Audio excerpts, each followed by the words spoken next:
All right, with that, we are officially recording and welcome everybody. My name is Mandy Siebel. I'm the Director of the Office of Student Involvement, and I'm honored to be here today as we kick off the 2024 SNHU Leads Virtual Conference with our keynote address, a new way to thinking about speaking in public, featuring Samara Bay. My student involvement colleague Chantel Freeman joins me in facilitating the session, and we also have several lead support team members who you'll see in the chat as well. Before I turn introductions over to Chantel, who will kick us off and introduce our speaker today, I would like to review a few housekeeping items for the session. Your microphone and video are not enabled and will remain muted to reduce background noise. The chat will be available periodically during the session, and we'll open it for as many questions and reflections as time will allow during our Q&A at the end of the session. During today's session, please feel free to also engage by using the react icon in your navigation bar or by participating in the polls. We ask that you be kind. We are all here to learn, engage, and be with community.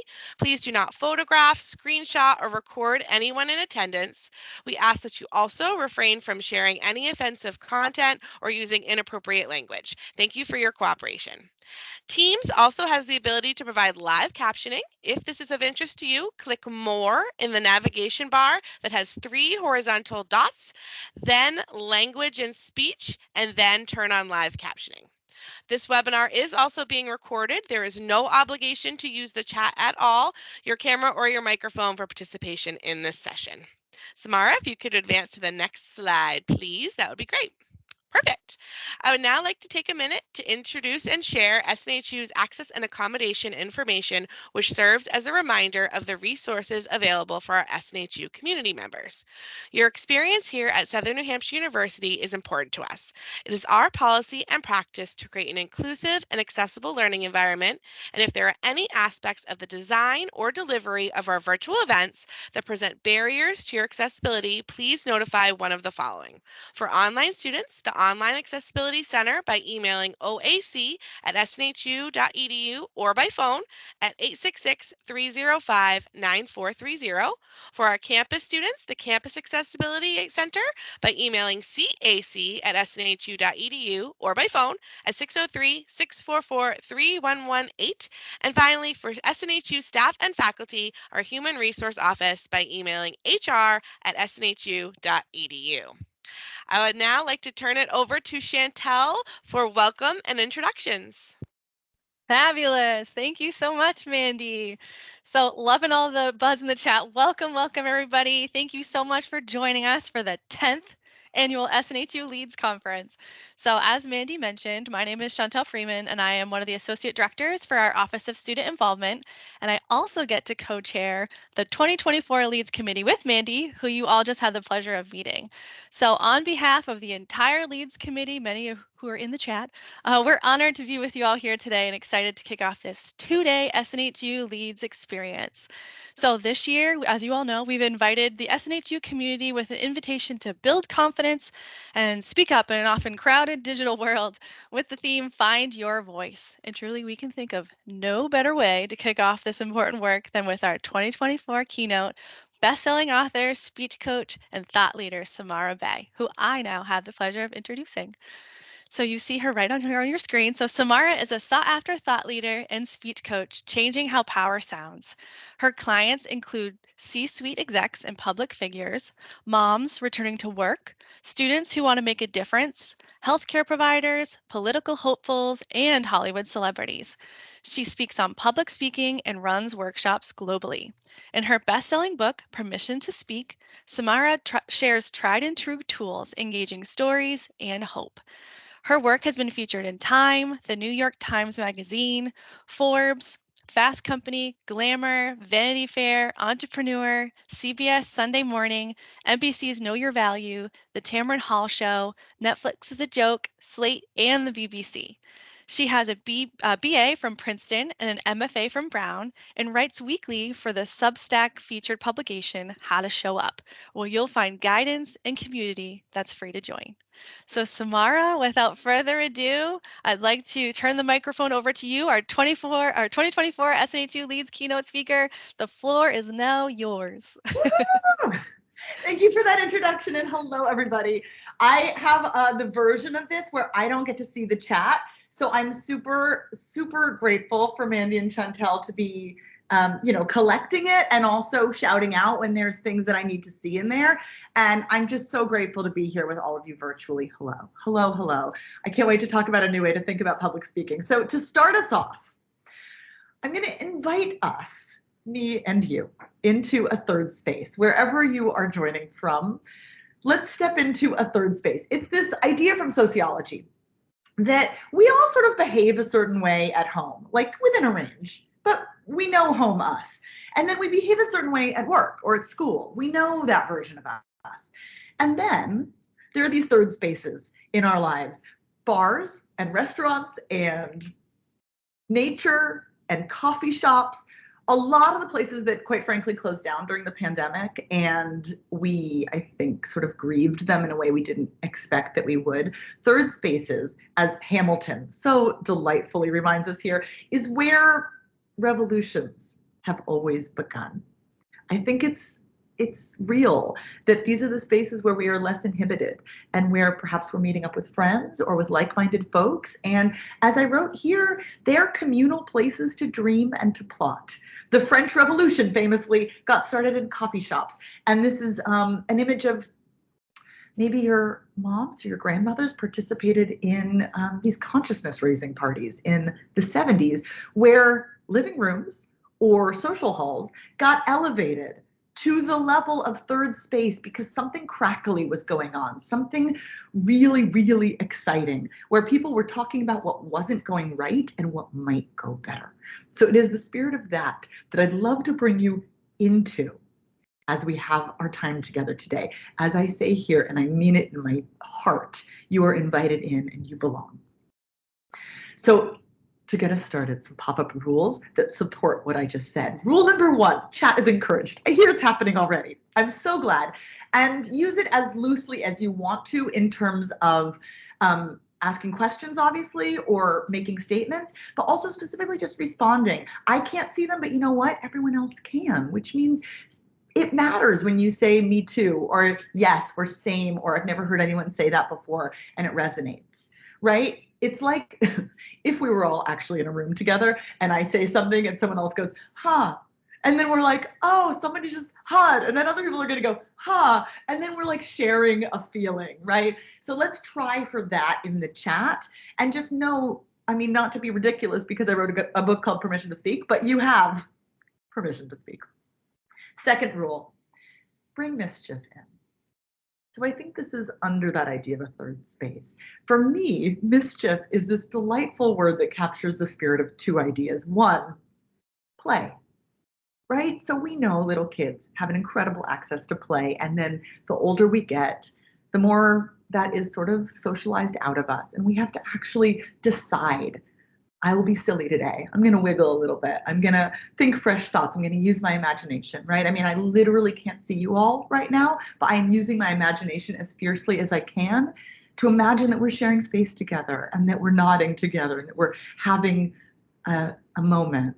And we can do this. We do have these imaginations, but we do sometimes need to be nudged to remember that. So mischief has play. And we also know play is how we learn the best. And mischief also has a sense of rule breaking. I think it's quite mischievous that my second rule is break the rules, but this is real, right? Because when a bunch of folks get together and give themselves a voice, and then start to think about what rules, perhaps about public speaking specifically, you're bringing with you into high stakes speaking opportunities, and those rules are not actually serving you, and they maybe were never meant to serve you. Then we get to rule number 3, which is justice is the goal. When we let ourselves use our voice and when we bring mischief in and question the rules with a sense of play, we will inevitably make the world more just right where we are. So those are your rules. I hope you agree to them. And here's our plan. First off, we're going to talk big picture. What we are really talking about when we talk public speaking, this term that I think has kind of an old-timey, unwieldy quality. And then getting into tactical. I am a coach, so I am really, really practical. If it doesn't work, it doesn't matter. We're going to talk about 4 ways to connect, to show up with confidence and with purpose as yourself. And finally, we'll have a Q&A where you will apply it to yourself. I imagine you're going to be applying it to yourself this whole time, but specifically in the Q&A, ask questions, get what you need. Yes? So first question, and I think we've got a SoundCloud that's happening with this one. I want to know just practically, what are your next chances to speak? So this is also a way where we get to think through what even is public speaking to you, right? I mean, right now I'm technically public speaking, but I don't see anyone here. So like, I have to decide this is public speaking, right? And that there are many of you, and that I have sort of a heightened obligation to say the most powerful and most true things I can, right? But what other opportunities do you have to do that? Maybe it's if you're in school presenting, right, in front of your classmates. Maybe it's even just having a high stakes conversation with one other person, with a professor, or with somebody where it just feels like something's on the line. Maybe if you're working, there are, opportunities coming your way that you have to just think to yourself, is this public speaking, right?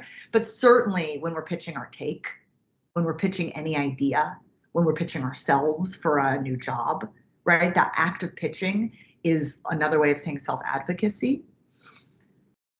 I think that it's important to define public speaking as broadly as that. So we start to think about all of the ways where the stakes feel a little high, where we're outside of our own house or not even because of Zoom, but where the feeling is we're leaving our private sphere and we're entering into something public, and how we show up matters.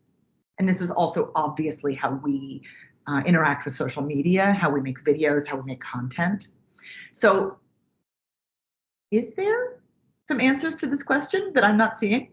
Lots of, and really similar to what you were just sharing. So it looks like the most frequent answer is definitely work meetings. So it definitely shows up in people's everyday working meetings. Other things that people have shared, so religious meetings, Friday at work, company meetings, support groups, department meetings. We see a few that are sort of working in training, so definitely a lot of speaking chances when we're training others, or also getting training. I suppose it could be that too. So lots of really great answers here. I love that. And are you guys, as you're thinking about this, right, are you kind of noticing that you're like, it has to be lots of people before it's public speaking? Or are you kind of going with me on this idea that, you know what, if it's just one really high stakes person or two or three, or, that little meeting.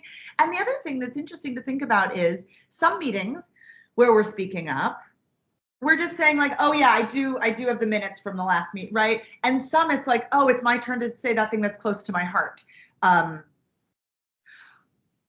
Okay, right, and they just feel different. So I want to honor that. For me, I'm really interested in those ones where we're speaking close to our heart, or where we're advocating for ourselves or for someone else. And there is just this crackly sense, and that's often where the fear starts to come in, and where I like to dig a little deeper. Before I go on, anything else that needs to get said in there?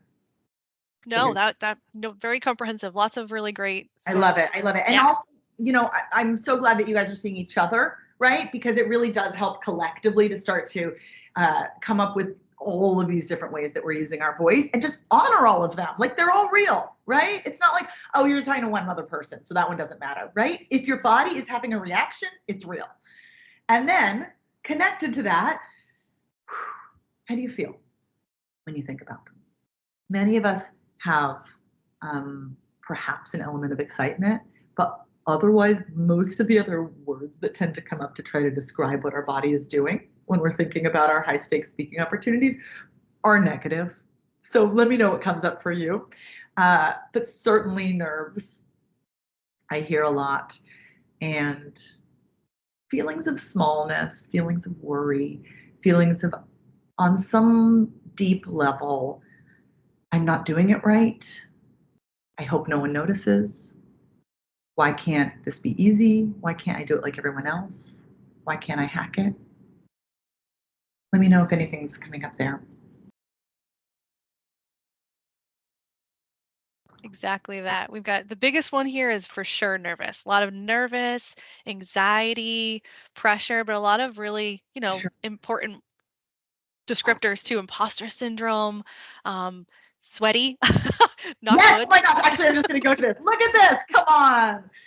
Yes. So for so many of us, this feeling of smallness, right? That is, I mean this sort of metaphorically, right? Our spirit is feeling crushed, but also literally, right? We're holding our breath. We're doing this with our body language. Like there's something that feels very protective, very understandably protective, right? Sweaty, I am using to describe all of the ways in which our nervous system is like, hello, I am not comfortable. This is not normal.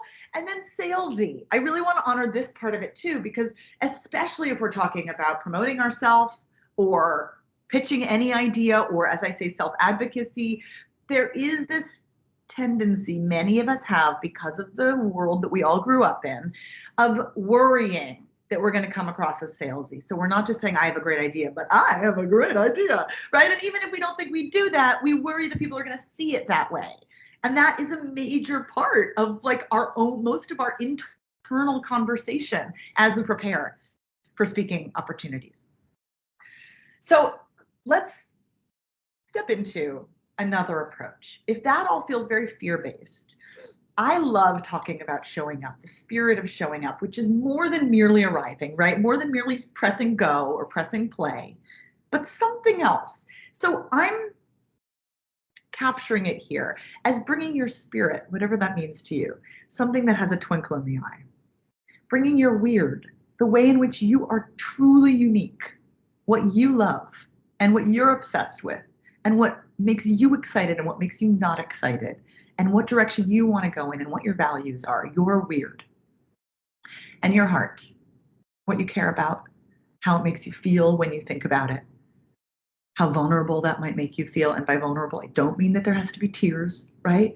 But vulnerable really means letting people see when you care about something, being willing to be seen inside of your caring.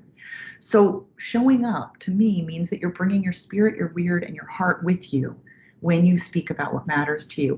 And we tend to know we're doing it when we actually feel a sense of aliveness and when we sound familiar to ourselves, which we're going to get into detail on what I mean by that, because I love approaching this from the perspective of like the minutia of our actual voices. You know, you're doing it when you're connecting to others, when you feel that sense of connecting. And you are doing it when, I wrote this very poetically, you are love. There's something about you that just feels like it's an embodiment of love and of care. And in fact, perhaps all emotions, that we're not there to hide, we're there to show up. And I do think the opposite of showing up is hiding. And I think all of us, I'm going to be dramatic and say all of us, myself included, know what it feels like to literally show up in a space, but not this kind of show up in a space. And so we're there, but we're not there. And there is a sense of hiding. You can literally see me, I've shown up, but everything about my spirit is kind of in a protective mode. So you're not really going to know how I feel about anything or where I stand. And I just want to honor with no shame at all that that is a habit many of us have picked up for completely understandable reasons, having to do with keeping ourselves safe. And I am always curious, for myself and for my clients and for you, what is the best way to switch from a history of hiding, just habitually, a habit of hiding, to a future with more showing up? So one thing I want to offer just off the bat, because it's helpful to just name it, is this is bravery work. Brene Brown has this just delightful description. She says the root of the word courage is core, the Latin word for heart. In one of its earliest forms, the word courage had a very different definition than it has today. I think this is useful because we just use these words kind of slippery. Courage originally meant to speak one's mind by telling all one's heart. And over time, this definition has changed. And today, courage is more synonymous with being heroic. She says heroics is important, and we certainly need heroes. But she says, I think we've lost touch with the idea that speaking honestly and openly about who we are, about what we are feeling, and about our experiences, good and bad, is the definition of courage. Heroics is often about putting our life on the line. Ordinary courage is about putting our vulnerability on the line. And she says, in today's world, that's pretty extraordinary. So I'm getting from this bravery, aka ordinary courage. I love this idea of ordinary courage, right? It can happen in tiny, tiny ways where we actually say the thing and don't say the thing. Ordinary courage is the willingness to feel uncertainty or fear and do it anyway. And I want to say, as a parent, for anyone out here who's also a parent, I think we find ourselves saying this to our kids, right? Bravery isn't being fearless, it's having the fear, but doing it anyway. But we leave out this really important second part. This is the silent part, and I'm saying it out loud, because something matters more. We're not just being brave to practice our bravery muscle. We're often doing it because what if we actually said the thing? What could be helped? What could change? What could progress? The willingness to feel uncertainty or fear and do it anyway because something matters more. And I do think the opposite of bravery is also hiding. I love this quote. So as you think about the ways in which you are being brave or working on being brave in your own life and making tiny changes, transformation of any kind always exacts a holy tussle. I think we can all just interpret that as we will. But I love the idea that when we're feeling ourselves wrestling, should I do this new thing? Should I step out of my comfort zone? That there's actually something beautiful happening, that it's a holy tussle, that we're actually wrestling with something about our own spirit that perhaps is wanting to come forth. So what are we actually doing here? I'm guessing, but please write in the comments if I got it wrong or if something in here feels really right. I'm guessing that you're here because you have something to speak about. Maybe it is a fresh take or a job opportunity or a tough conversation, right? Where we really finally say, I need this, or we finally say no. A thing that you have to advocate on behalf of, and perhaps a chance to tell folks what you're made of. AKA, you need to get more seen and heard. And usually when we start to get more seen and heard is when stuff starts to come up. And by stuff, I mean old stories we have that have been keeping us safe, but not letting us show up. And I want to honor that this idea of getting more seen and heard is scary for just about everyone. I have this experience in Hollywood working with movie stars and also with literal rock stars. I have coached Ricky Martin here. With first-time candidates for office, I got involved at first in the 2018 midterms with what ended up becoming the blue wave, but we didn't know that at the time. We just knew there were a lot of first-time candidates, mostly women, in the summer of 2018 who had trouble with their stump speeches. They knew why they were there, but they didn't really know how to translate it once they were on a big stage in front of a lot of people with a microphone. And I got brought in through an organization called MoveOn.org to coach all these candidates. It was my first time doing this, but I was confronted with just how incredible they were as leaders, but how, frankly, badly they translated their incredibleness to the microphone. And then I started working with entrepreneurs. The woman sitting down with Issa Rae is a friend and client of mine who has a product that she was pitching to Sephora and to Target. And, you know, she went to Wharton Business School. Some people call that the greatest business school in the country. They did not teach how to integrate your own story into your pitch, how to talk about what really matters to you, like it matters to you when the stakes are high. And then more and more, I've started working with leaders in business. And also I like to include high school girls because it's kind of the same thing everywhere. And everybody is coming up against what I call old stories about who tends to have power and how those people tend to sound. Also known as how power sounds. So I like to sit in this for a second, because this is the type of thing that, because sounds are invisible, we just don't know we can even think about this. But we've all been handed stories about what powerful people are supposed to sound like, what they traditionally have sounded like. And part of that is that we end up feeling like public speaking wasn't made for most of us. And the reality is, if we just look historically, it literally wasn't. Public spaces, the actual act of leaving your house and then going into the public square and then standing on a soapbox and saying, this matters, listen to me, that was only reserved for a few folks who looked and sounded a certain way. 100, 120 years ago, rich white women in New York City were not allowed out of their house unchaperoned. They certainly were not allowed out into bars and third spaces unchaperoned. They were literally kicked out. And I mean, as I was doing my research, I couldn't help but notice that women who were out and about without anybody were literally called public women, and that meant prostitutes. So this idea of public space is men's space. And we can certainly fill in the gaps that it also was rich white men's space, land-owning men's space.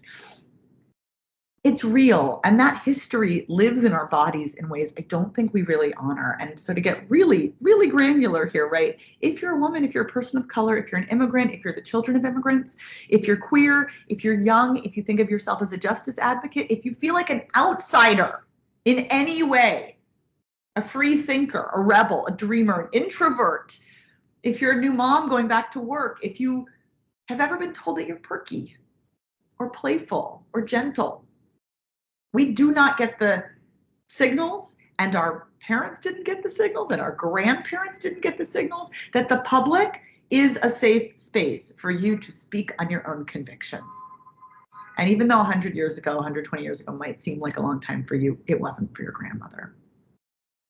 And I want to just let us feel what it is to get to release any kind of shame of when we walk into spaces that don't feel like, we belong.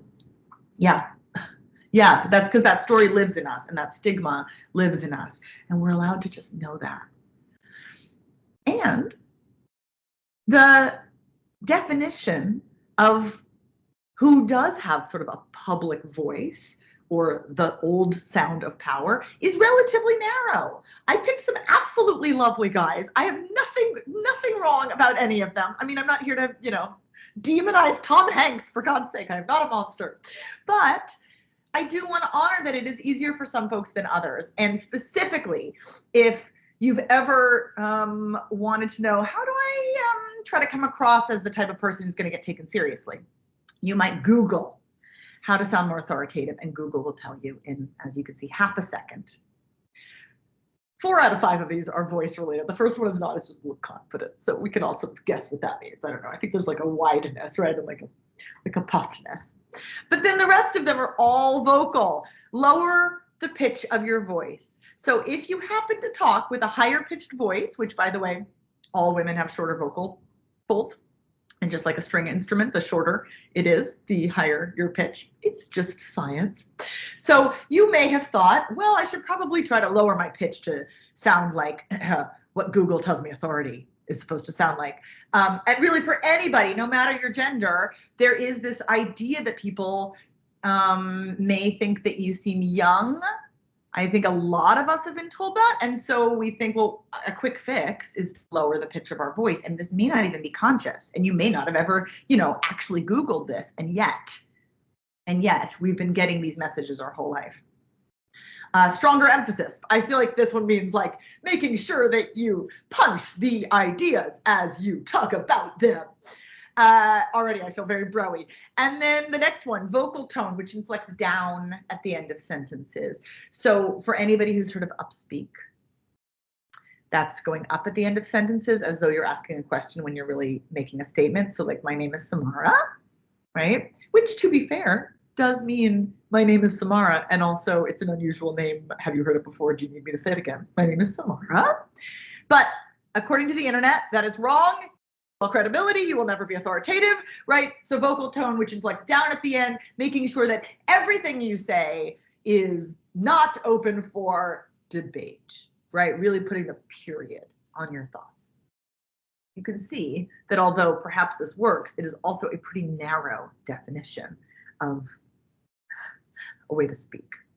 And finally, confident and articulate flow. So for anybody who's ever worried that you and too much, which is most of us.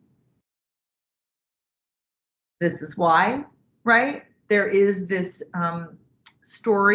cultural story in our heads that people who speak authoritatively speak in complete sentences or complete paragraphs. And I'm always amused by this one because people who speak in complete paragraphs and are not reading off of a teleprompter are actually kind of confusing. Like they don't seem like real humans. And what is meant to seem really slick and polished ends up actually breaking connection, I think. And in fact, all of these are neither good nor bad, but I am, with a sense of mischievousness, questioning them. And I have to say, I learned the hard way. This is me, but when I was a little older than this, in my early 20s, I had this experience. I was in the middle of my graduate acting program, so talking a lot, as you might imagine. And I started to lose my voice. It happened over many months, and I was not sick, and I had no other symptoms. But it became so painful to talk that I inevitably just stopped. I would like start early in the morning, like asking for coffee, and it would hurt, but I'd like push through.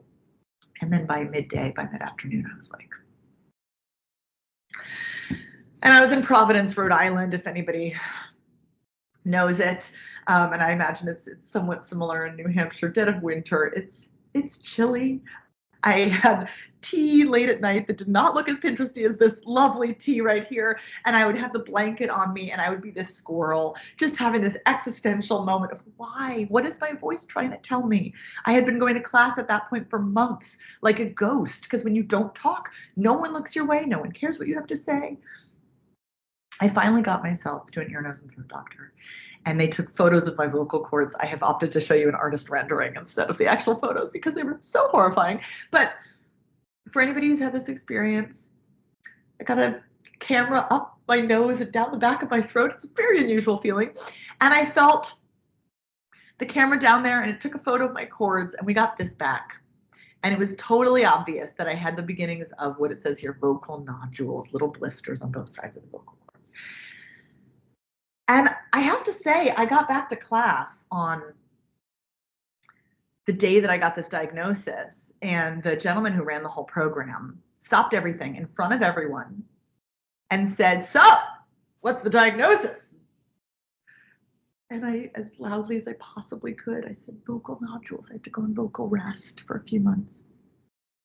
And he said, yeah, just as I thought, bad usage."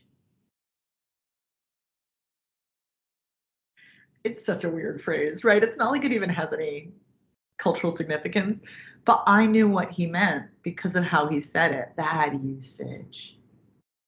He was saying, yeah, you got an injury, but you did it to yourself, for shame. And I have to say, I went to a speech pathologist over the next few months and I relearned how to talk, and I, in a way, solved it. Done. But that shame that teacher lobbed at me, that stuck around a lot longer, and I actually didn't even realize until I was finishing writing this book, I did the intro at the end, that it is the book that 24-year-old me needed to help process why I would have sabotaged myself and made me lose my own voice. It turns out, just on a practical level, what that speech pathologist figured out was that I had habitually started talking a little tiny bit lower pitched, which, as we know, Google tells me is the right thing to do if I come across as whatever adjective you might use to describe me, right? I must have calculated below the level of conscious thought in my late teens, early 20s, that I seemed really smiley or bubbly or friendly or whatever. And that perhaps if I talked a little bit lower, not a huge amount, not like Elizabeth Holmes, but a little bit lower, I would perhaps cut through any potential judgment of being a ditz or being naive. And the reality is, it worked until it didn't. I had been trying to chase a way to get taken seriously or to sound more powerful. I can totally see why I did it. And I think it did actually help in how people treated me until I lost my voice entirely and had this existential crisis about it. So you're probably already thinking about this, but I do want you to get really specific. What is your story? It turns out that each of us actually has a whole voice story. I'm too young sounding. I'm too, right? If you're feeling brave, write it in the chat. What's the first thing that comes to mind? Well, I know that I always come across as, right? I'm not something enough. I'm not formal enough. If you have an accent that codes for not around here, right? This comes up a lot. Accent bias is real and you've probably felt it. And then you've had the next thought, which is I should, right? I should something. Is anything coming up in the chat that you want to share? So many powerful, I'm too loud. I talk too fast, not serious enough, soft-spoken. I don't sound feminine enough. I'm too petite and speak softly, so I must be weak. I'm a Right? stay-at-home mom with no higher ed. I tend to Yeah, speak fast. yeah. So many And wonderful, like just really there's powerful reflections. totally. There's that. There's also, you know, another one that that comes up sometimes that we don't even know we're hearing, but that is maybe a comment from someone when we were in second grade or in fifth grade or a high school English teacher or whatever. We got these little comments like your laugh is annoying, or you'll never get taken seriously if you sound like blah blah blah. And the more I've coached people at this point, like in the multiple thousands, the more I am aware that we all have them. We all have these little tiny stupid comments. I call them stupid, not because obviously the human being was stupid. They were really quite honestly projecting their own voice story. People are supposed to sound like this, but they're stupid because why do they stay with us? Why do they have this outsized impact on our own conception of how we sound in the world? So lovingly, without shame, just giving ourselves a huge amount of compassion to just be like, wow, we were spending our lives. We continue to spend our lives trying to adjust to the folks around us, right? With where we grew up. And then what? What rooms of power have you been in? And what did you learn about getting by? What micro adjustments did you make when you went off to college? And you looked around and you thought, oh, well, people who talk in class tend to do this. I guess I should do this, right? Maybe we stop swearing, or maybe we start swearing. Maybe we cut all of the sort of playfulness or joy out of how we communicate because it doesn't seem like it's right for this space, right? Maybe we date somebody who sounds a certain way, and so we start to pick up their mannerisms. Nothing wrong with that, right? This is how our story gets built. We start to sound like that person and less like that person. We start to sound more like who we spend the most amount of time with, who we love, and less like who we don't spend time with and who we want to, on some, you know, sort of tribal level, because humans are humaning, right? Who we want to seem like we belong with and who we want to seem like we don't belong with. And this voice becomes our voice. And so the ways in which we talk high or low or loud or quiet is a combination of the ways in which we fought to be seen and the ways in which we fought to stay safe or to fit in. And that's all, that dance is all happening. So asking yourself, what habits have you picked up to get taken seriously, to sound likable, to sound smart, to sound tough, to sound not too different, or to sound not crazy? This is often where the ways we've learned to sort of hold in our emotional responses come in. Getting really, really literal here. And I know you said earlier not to take any screenshots. I often allow people to take a screenshot of this because it's so interesting to look back at. So I hand that over to you to decide how people should interact with this. But truly, for those of you watching, just know that you can take some notes here. These are really, really specific, and linguists know about all this stuff, but a lot of us just don't talk about it in the mainstream. So perhaps when you're uncomfortable, when you sense that you're in an evaluative space, as linguists would say, meaning a space that's either literally evaluating you, like a job interview, or that just feels like it's evaluating you, like a room that hasn't decided yet whether or not to take you seriously, right? And you feel like you have something to prove. What do you do? So for some of you, or for some of your friends, or for your parents, right, you can start to see what in this feels familiar. For some of you, you go quiet when you're uncomfortable. So either you literally get silent, right?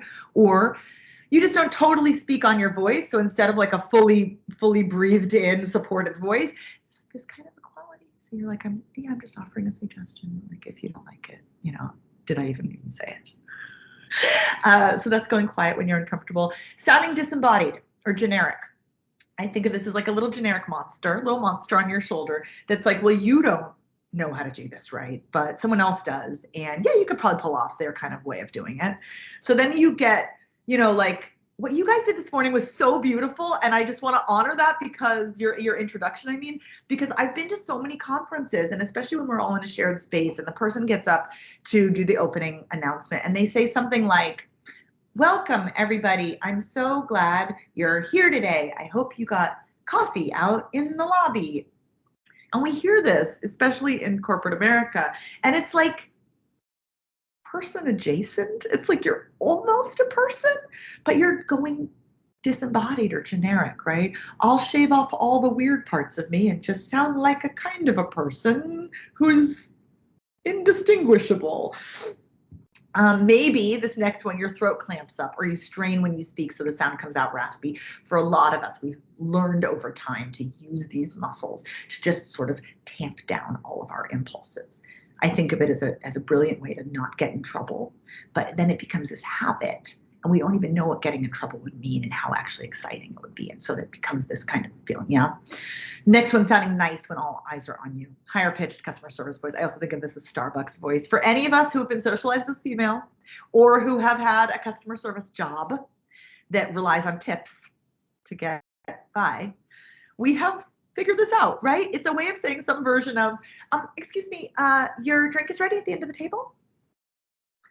And then sometimes we accidentally get caught up there and we're like, excuse me, I have just a fresh new idea, but we're not really connected to our power, right? Vocal fry, upspeak, apology, and hedging. These are all brilliant ways to be indirect in a society that says that direct equals strong. And it's complicated and there's no right answers, but it is really interesting to sit in those. And I'm going to skip it for now because it's basically its own whole workshop, but I do talk about it in detail in the second chapter of my book. Going monotone, pressing down on your throat so you don't come across as too enthusiastic when you rather seem cool. This is definitely connected to the throat clamping up, but there's something specific about monotone, right? So you may have noticed me, I try to really model how to sort of be embodied as somebody who's weird in my truth. And one of the things that happens when I'm really connected to what I'm talking about is that my pitch ranges, right? It's not so clownish. I'm not saying like, you have to talk like this to sound interesting. But I am saying that when we are not choosing deliberately to show up, we may accidentally fall into a habit of monotone where we kind of keep everything in our throat and we keep our tone, our pitch in such a narrow range that it basically sounds like one note. And it takes kind of a lot of work actually to hold ourselves in like that. But the major benefit is that no one really knows whether we care about something or not. So you can see this is an incredible risk management tool. But we are up to something else here, right? Using practice shifts to approximate natural speech, right? This is like newscaster. We'll be back after these messages, right? This is also not necessary. Lowering your pitch to sound more powerful. Well, we know how that went for me. Too sweet or too harsh. So this is about the balance of strength and warmth. I have another chapter in my book about this. It's its own workshop. But, you know, I just want to honor if you get this a lot and it's annoying, there are ways to fix it sort of strategically, but also it's frustrating and it's frustrating. What can I say? And finally, deferring to other folks with standard American accents or who have more power or authority, right? Which is such a lovely impulse to kind of, you know, defer and be respectful. But at a certain point, we are deferring to our own detriment and we're not really respecting our own ideas. So as you sit with that, lightly, lovingly diagnose yourself. I also want to honor that these are all excellent ways to hide. And that they're deeply understandable habits that we have picked up to navigate biases, to get by, but we're up to something else, which is why you said yes to a new way to think about public speaking. And as Toni Morrison says, as you enter positions of trust and power, dream a little before you think. So I'm going to get into the details here.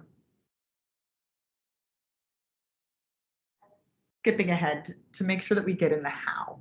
This is just a few minutes and then I'm going to open it up to Q&A, so get ready if you have specific questions. How do we connect to ordinary courage when the stakes are high and our body is, quite frankly, doing things? I have 4 quick ideas. They're all quite deep, but they're quite quick to talk about. 1, the who. At each stage, as you prepare for what you're going to do, right? Maybe it's something that is more off the cuff, a meeting, but for the most part, we do know that it's going to happen and we get to decide what we do with our brain in the meanwhile. Connect to the who, by which I mean who you are helping, who's going to be in that room by speaking up, who's actually going to benefit. Maybe it's no one in the room and maybe you're speaking up for somebody who's not there, right? So that's number 2. Who you're helping who's not in the audience, your people. If I talk about this, these folks will benefit, right? Maybe it's those you speak for, right? Maybe there's actually people you're representing, or maybe it's just who benefits from you getting a yes. How will your kid's life be a little bit better if you get that yes and you get that power and you get to see your idea become something in the world? We know this often on a kind of abstract level, but getting really specific, connecting to that in the moments before you go on. Who else am I speaking on behalf of? Who needs you showing up, modeling, leading in a fresh way? Really connecting to who those folks are, right? Taking notes for yourself. Knowing that when you step in alone into a room, you are never, ever, ever, ever alone. Maybe the who is you 10 years ago or you 10 years in the future. And what he or she is going to be so proud of you for doing right now. And I just want to honor that the who could be your ancestors or your descendants, and that showing up just a little tiny bit more in a room that feels scary, talking about something that feels scary, is legacy work. We don't know how it will impact our lives. We don't know, and we do it anyway. Number 2, changing the story. So as you're beginning to do that work for yourself in advance, if you start to feel like, I'm not the right person for this, I can't believe they put me up for this, I don't sound right, connect to this idea of changing the story. When you feel like you're doing it wrong, what does power sound like in an ideal future to you? This is an assignment you can do on your own. You will feel the resistance. I don't really have to do this. Is that what your brain will say? And I lovingly, mischievously nudge you to do it anyway. Light a candle, do a little dance it out. Take 10 minutes and think about who you love listening to, who really shows up when they show up to you. Who is not the old sound of power, but the new sound of power, that the way they show up in the world just lights you up.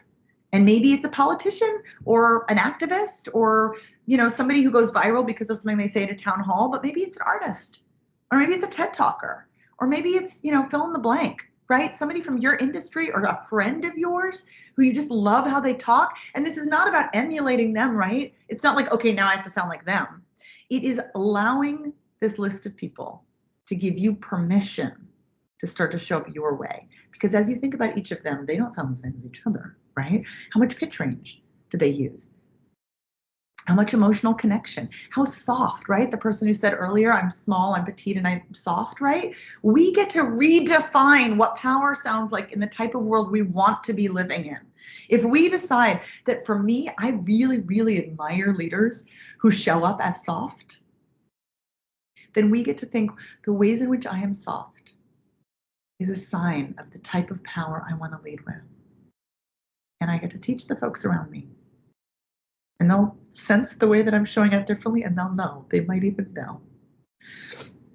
Accent, turn of phrase, casual versus formal, sweary versus clean, right? It is useful to actually just notice what gets you excited when you hear people speak. Who have you most recently shared on the internet because you watched some little thing that they did and you couldn't keep it in? Your body literally was like, ooh, ooh, ooh, right? I have to share this. Ooh, that ooh feeling, super useful. Here are some folks that I'm thinking about these days. Number 3, the setup. So what are a few little tiny things you can do before you walk into that scary room to design the top of your high stakes thing to set yourself up for success? And my definition of success is that you're connecting with the people and that it feels good on the inside. To me, when it feels good on the inside and we're doing the thing, that is the real revolution. That is the real revolution. It helps to think, even when you're the guest, like, thank you for letting me into this room to do this pitch, that you're actually the host. So what does a good host do for you? What do you think of as a good host? Maybe you actually create your own pop-up rules. During this presentation, I'd love you to do this, or here's how I'd love you to interact, or let's create, a set of values.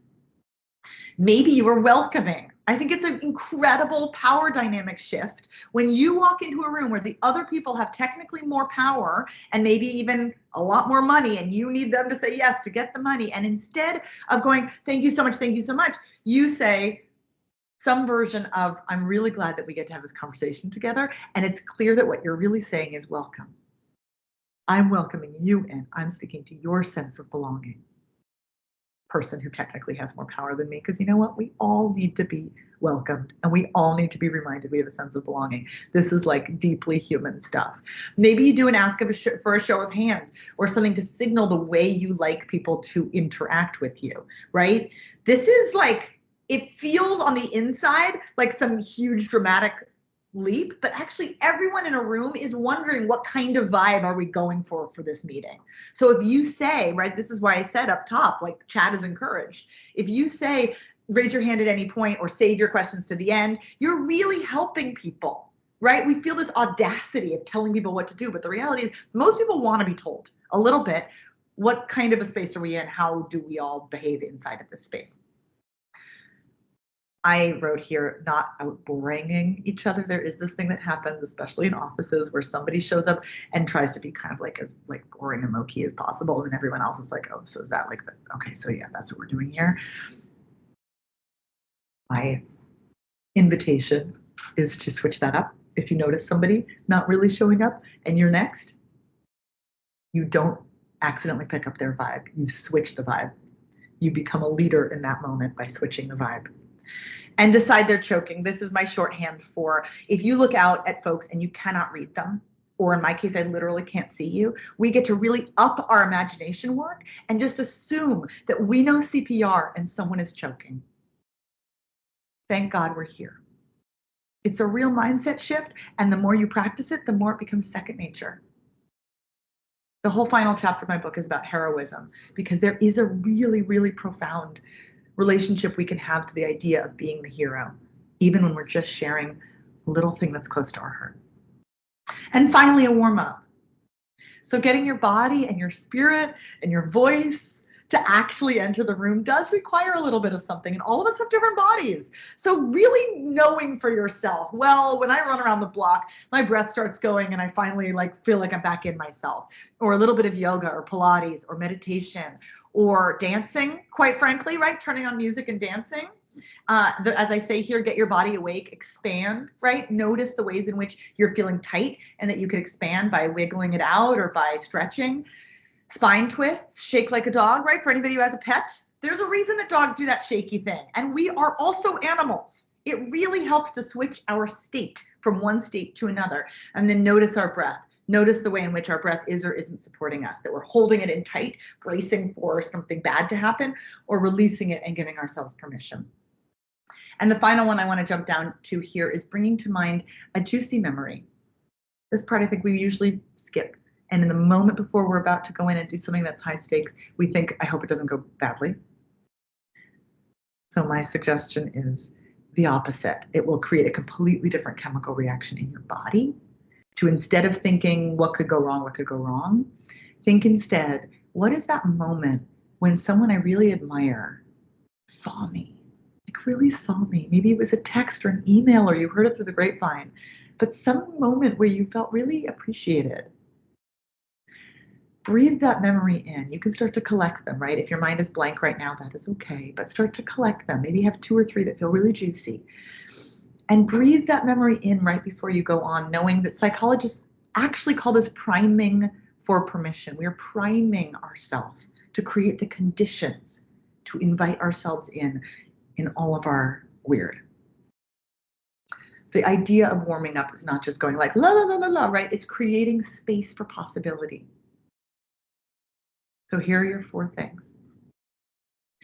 And I want to leave us with this. Public speaking may not have been made for us, but we are the new sound of power. And when we change collectively at scale, when we change what power sounds like, we change who has it. We change who has power.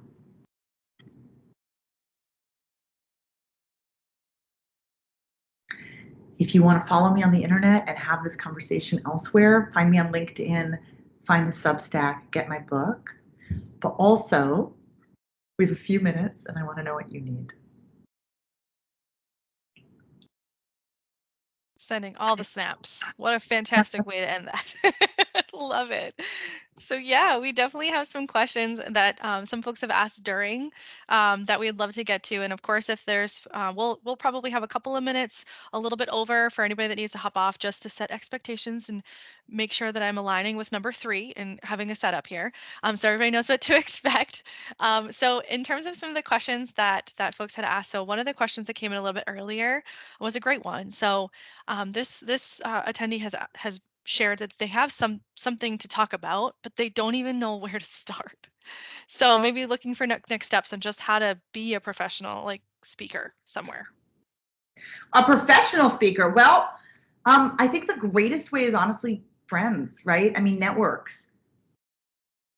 If you take off the, the possibility of like getting paid for it right away and just think who is my dream audience? Who is the quickest group that could help my ideas spread?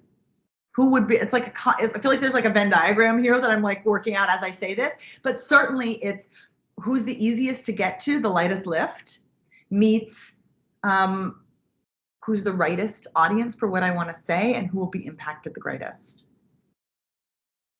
Yeah, absolutely. That makes sense. Thank you. We have another question, which is a fun one. So how do you handle heckling or negativity when someone does find their voice? There's different kinds, right? So heckling comes from a crowd where you have the power and they do not. That I'm going to talk about second. First, if they have more power than you, right? So if this is in an office context and you say, I'm trying out a new thing and I really want to show up a different way. And then you do. Maybe you give a presentation and you tell more jokes or you share more personal stories and it feels good on the inside. And you're like, I did the thing that Samara said. But the person says, hey, that actually seemed really unprofessional and scares the crap out of you afterwards, right? That is a deep, deep, profound challenge. And I just want to honor that a lot of our spaces are inside of that. I spoke at South by Southwest last year, and the category that they offered was workplace revolution. I think a lot of us are inside of a workplace revolution, and obviously those spaces are just moving at different rates. It is not for me to say whether or not that's the space for you to, practice your bravery or not. I like to say that certain rooms with folks whose ears are just not generous are not always where the revolution is going to happen. But to get back to the heckling real fast, it's also trolling, right? There's the internet version. And I think it's super useful to practice little tiny, tiny scripts for yourself. So if someone heckles, whether it's just like, get off the stage, or it's like, you're ugly, or something specific, right? I worked in an organization that was like 50% queer folks because of the topic they were working on. And they were getting trolled a lot on the internet in like extremely specific homophobic ways. And what we worked on were some scripts on how to basically say, not I, right? It feels very when it feels very obviously personal when somebody does that, but instead to instantly we-ify it, to make it about the community and to make it about holding the line on the values of the organization you're speaking on behalf of. We don't allow language like that here. This is a space that is kindness forward, so that kind of language is not allowed here. If you're not able to follow these rules, please leave. Right? And that's like a thing to practice. It's not like it happens in the moment when your nervous system is like, oh God, somebody's attacking me, right? Our nervous systems are made to think this is an evolutionary threat. I'm going to be thrown out of the tribe and I'm going to die all alone far away from the fire source, right? Like, so we practice these ways of showing up, specifically weing it, because it always makes it easier, right? My number one thing, the who. Who are we holding the line for that isn't just ourselves? Absolutely. So important. So someone has asked, can you elaborate just a little bit more on the point that you had on decide they're choking?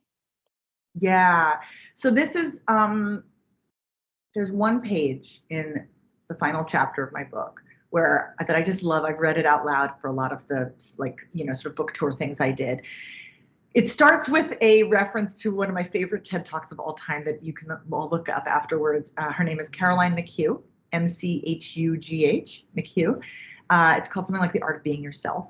She's an older Scottish woman, really, really mischievous. And she talks about how when she was a little girl, big family, they all had to perform. Her siblings all had to perform for the other family members when they'd come in. One time she was feeling shy and she's like, no, I'm just not going to do it. And her mom said, too bad. Your job is to entertain. No one cares about you. And she says, it was incredible, actually. And from that moment forward, she's always had, this is a direct quote, a spectacular disregard for being the center of attention. And then she says, from the stage of TED, so obviously millions and millions of people, right? I'm not the center of your attention. You're the center of mine. Right? So I go on to talk about this choking metaphor of like, what if you know CPR and the people are choking? But it's two different ways of saying the same thing, which is we are important and powerful, not because all eyes are on us, but because we are a vessel for hearing what is needed in the room and speaking. And often the room does not look that way, right? Because, you know, we all watch TV and movies. We don't have an obligation to like facially show up for the people on the screen. And so we show up that same way in meetings. And those of us who are speaking look out at a room full of people, maybe a few are like really generously nodding, right? But most of us are just not showing on the outside what we're feeling on the inside. And so we get to juice ourselves up as much as we can and go, they are choking, they just don't look like it. I know CPR, I am here to help. They are exactly, you are exactly what they need. They might not be showing it, but exactly right. Because the reality is, I'm not saying that just to like boost my ego. I'm saying that any of us can say that because it creates the conditions for us to truly show up, which is what they need. Yes, absolutely. Fantastic. So we have a couple more questions here. I know that we're getting close, sort of want to be mindful of everybody's time. So maybe just one more question it looks like a lot of people are interested in. So how do you combat someone of seniority, so like a boss, calling you too direct or telling you that you do not communicate effectively when you honestly are trying your best? Okay, I have a little subversive answer for you with my mischief hat on, which is buy them my book.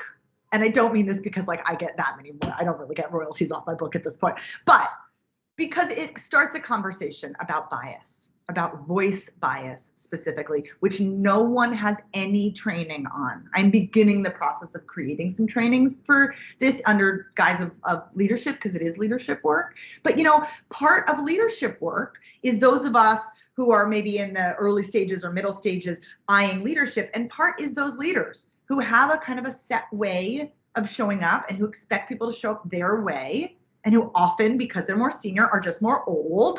And so there is, you know, I don't mean this ageist at all, but I do mean that the older you are, the more you are used to your traditions and to the norms of your office space. And so if new people are coming in, not just sounding different, but with an intention to subvert, right? To create a revolution, a workplace revolution, because those norms are leaving people out and creating a culture of burnout and quiet quitting.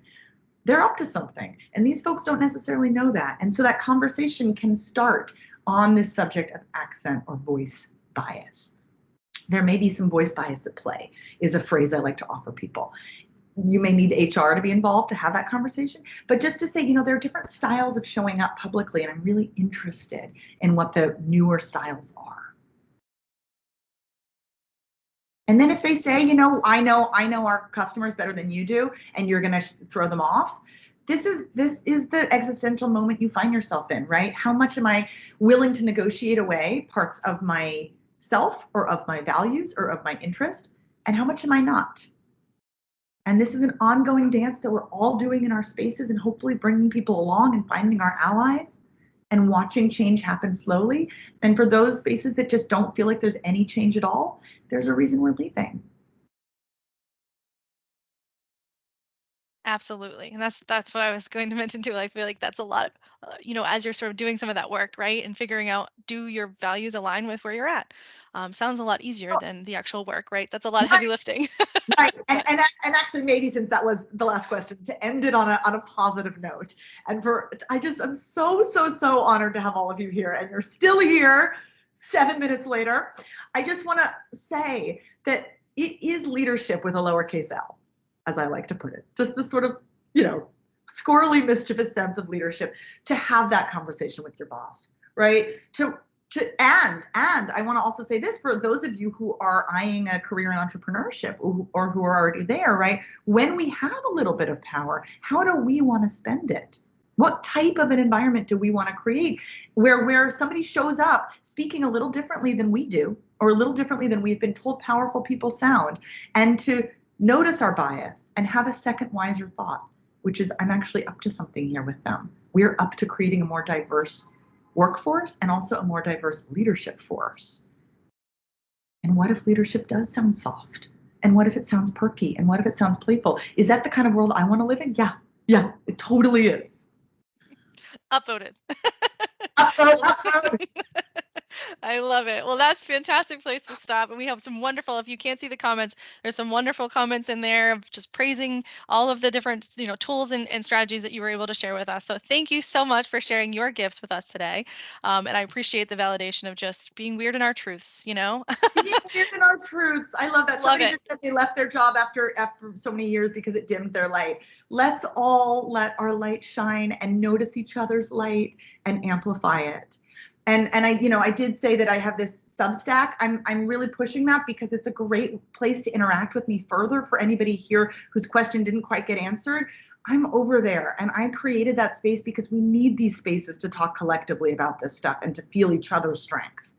Yes, absolutely. And thank you so much for sharing that. And for everyone that didn't get their question answered, again, feel free to connect with Samara there. And at this point, what we'll do is I'll toss it over to Mandy, who's going to conclude us on the session. But for those of you who still are joining us, thank you so much for sticking with us. So Mandy, I'll pass it on over to you. Awesome. Thank you. And thank you, Samara. There's so many comments in the chat about your energy and how inspiring this has been. I'll make sure to pass some of those along to you also as well. We appreciate you so much. A big giant thank you to the lead support team and media services for their support.